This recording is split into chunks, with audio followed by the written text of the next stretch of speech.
What's up, everybody? So today we're going to install a brand new ceramic Zard exhaust on this Italian beauty.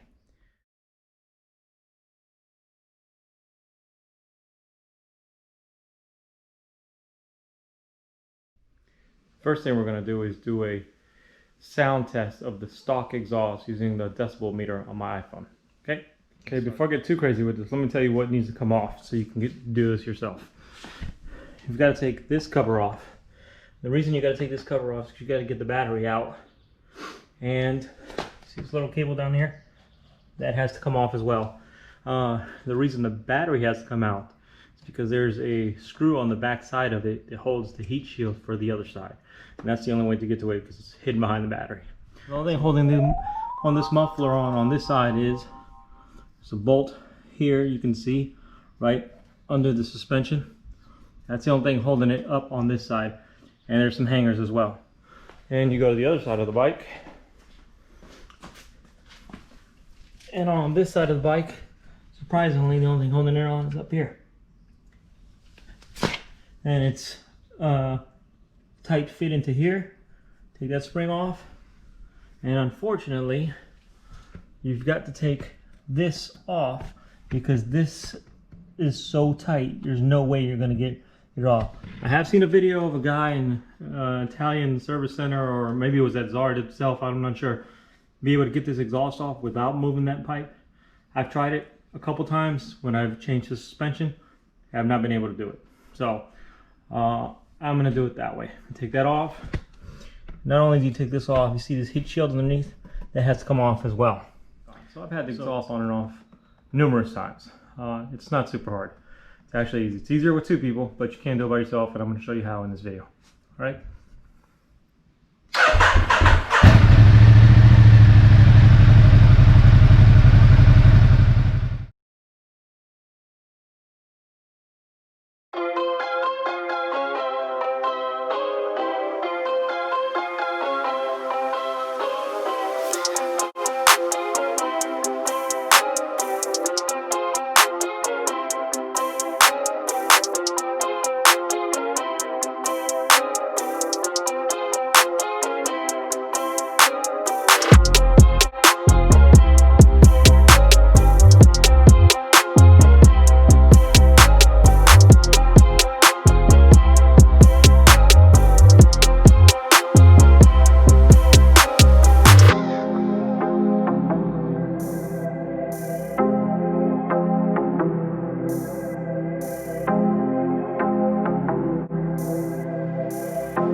Alright, I'm going to show you what was giving me a fit. Was this exhaust servo valve has two mounting bolts in it, and it was mounted, one of them was mounted behind this, so I had to get that out of the way and had to cut two zip ties. We're not going to use this anymore because Zard included an exhaust servo eliminator. It even included little old tie wraps that I just cut off, so I have no problem putting it in place. All right. Okay, so now with the battery out, it means the T-handle just point. But you see, that's the heat shield, and you see this screw right here where the T-handle's touching. You have to take that bolt out so you can get that heat shield out. Even though that heat shield comes out from the other side. All right. All right, we're done on the right side of the bike for now. We'll come back to that when we're finally going to take the muffler off, which should be not too much longer. Now we're going to start on the left side of the bike. I've already cheated because while I was on the right side, I've taken 3 of the screws from underneath out from that side because I was already there. So it'll make the left side go faster. Okay. All right, let me show you what's important about taking things off on the left side. So right here, you can see it, there's a bracket behind the heat shield. You pull the bolt out from underneath, this whole thing comes off. That's just a hanger mount basically, so you can put your cover on. You have to take this off. There's two bolts under here, right where my fingertips are. Take those off so you can get this out of the way. Because if you don't get this out of the way, you're not going to be able to get this heat shield loose. And then there's another bolt, right here. Right here, see, it's hidden. If you don't get this one out, you'll be sitting here pulling on this heat shield forever and never be able to get it out.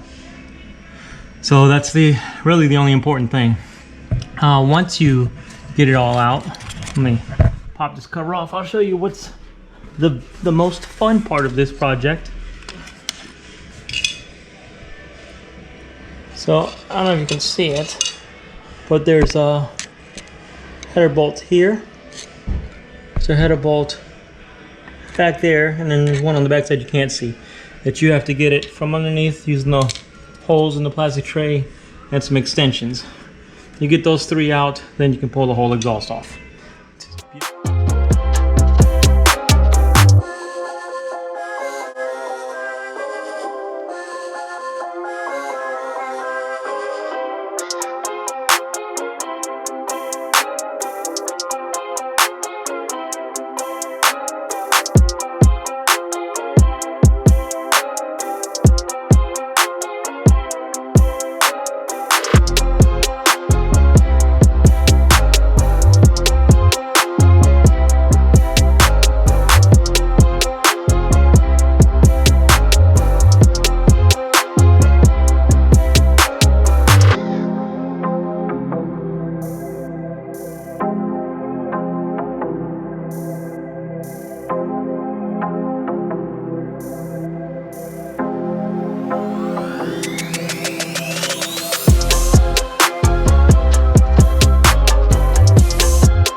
So here's the OEM exhaust off, and this is what you get.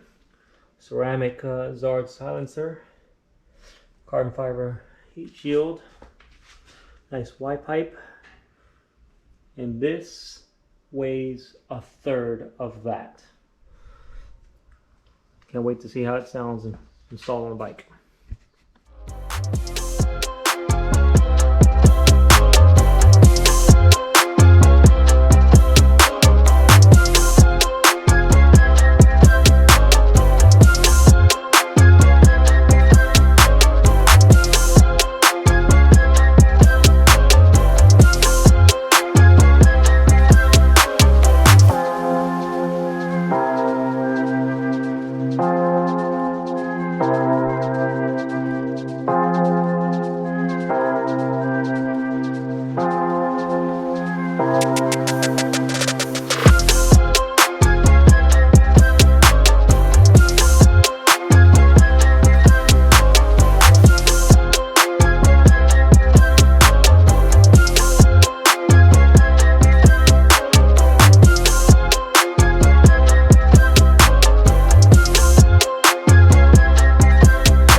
Alright guys, we're all done. I had to stop filming because to say things didn't go according as to planned is an understatement.